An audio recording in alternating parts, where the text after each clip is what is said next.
All right, guys, so this is kind of what your next assignment is going to look like. You're going to start by picking your character and then hit start. And it says, which of the following terms represents begins at 100 pounds? So I have to pick the one that shows begins at 100 pounds.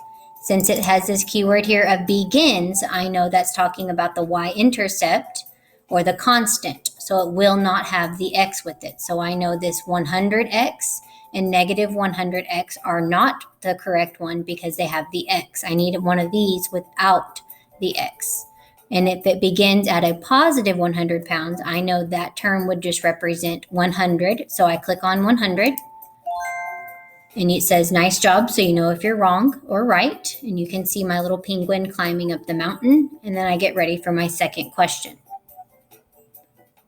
So my second one says, which of the following terms represents 6 cups for every 2 batches?